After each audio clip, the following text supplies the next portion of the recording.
Keezhattoor bypass പ്രശ്നത്തിൽ മുഖ്യമന്ത്രി പിണറായി വിജയൻ കേന്ദ്രമന്ത്രി നിതിൻ ഗഡ്കരിയുമായി ചർച്ച നടത്തും. ബുധനാഴ്ച ഡൽഹിയിലെത്തുന്ന മുഖ്യമന്ത്രി കേന്ദ്രമന്ത്രിയെ കാണും. രാജേഷ് കോയിക്കൽ ചേരുന്നുണ്ട് വിവരങ്ങളുമായി. ഡൽഹിയിൽ നിന്ന് രാജേഷ്, വയൽക്കിളികളുടെ സമരം വലിയ പ്രതിഷേധം ഉണ്ടാകുന്ന സാഹചര്യത്തിൽ സർക്കാരിന്റെ നിലപാട് അല്പം മയപ്പെടുകയാണോ? ഇനി കേന്ദ്രം തീരുമാനിക്കട്ടെ കാര്യങ്ങൾ എന്ന നിലയിലേക്ക് സർക്കാർ പൂർണ്ണമായി എത്തിച്ചേരുകയാണ്? തീർച്ചയായും കീഴാറ്റൂർ ബൈപ്പാസ് നിർമ്മാണവുമായി ബന്ധപ്പെട്ട് വയൽക്കിളികളുടെ സമരം ശക്തി പ്രാപിക്കുന്നതിനിടയിലാണ് ഇപ്പോൾ മുഖ്യമന്ത്രി തന്നെ കേന്ദ്ര ഗതാഗത മന്ത്രി നിതിൻ ഗഡ്കരിയുമായി കൂടിക്കാഴ്ചയ്ക്ക് സമയം ചോദിച്ചിരിക്കുന്നത്. ഇക്കാര്യം കേന്ദ്രമന്ത്രിയുടെ പേഴ്സണൽ സെക്രട്ടറി തന്നെ സ്ഥിരീകരിക്കുകയും ചെയ്തു.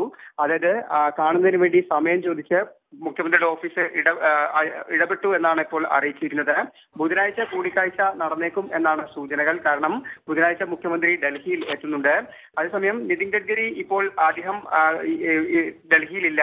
അദ്ദേഹം എത്തിയാലുടൻ ഈ സമയക്രമം സംബന്ധിച്ച് തീരുമാനത്തിലെത്തും എന്ന സൂചനയാണ് ലഭിക്കുന്നത്. നിലവിൽ അലൈൻമെന്റിൽ മാറ്റം വരുത്താൻ ദേശീയപാത വികസന അതോറിറ്റിക്ക് മാത്രമാണ് അധികാരമുള്ളത്. ഒപ്പം തന്നെ കേന്ദ്ര സാഹചര്യത്തിലാണ് ഇപ്പോൾ മുഖ്യമന്ത്രി അനുരഞ്ജന നീക്കവുമായി ഈ വിഷയത്തിൽ ഇടപെടുന്നത്. എന്തായാലും ഈ സമരം ശമിപ്പിക്കുക എന്നതിലുപരി ഇപ്പോഴുള്ള സംസ്ഥാന സർക്കാരിനെതിരായ ഒരു പൊതുവികാരം തന്നെ ഇല്ലാതാക്കുക എന്ന ലക്ഷ്യമിട്ടാണ് ഇപ്പോൾ ഡൽഹിയിൽ കൂടിക്കാഴ്ചയ്ക്ക് ശ്രമിക്കുന്നത്. രാജേഷ്, വയൽക്കിളികളുടെ സമരത്തിന് സംസ്ഥാന BJP നേതൃത്വത്തിന്റെ പിന്തുണയുമുണ്ട്. എന്തു തന്നെ വന്നാലും കീഴാറ്റൂരിലൂടെ ബൈപ്പാസ് അനുവദിക്കുകയില്ല എന്നൊരു ഉറച്ച നിലപാടാണ് സംസ്ഥാന BJP നേതൃത്വത്തിനുമുള്ളത്. ഇക്കാര്യങ്ങൾ കൂടി പരിഗണിക്കുമ്പോൾ അലൈൻമെന്റിൽ മാറ്റമുണ്ടാകും എന്ന് തന്നെയല്ലേ കരുതേണ്ടത്?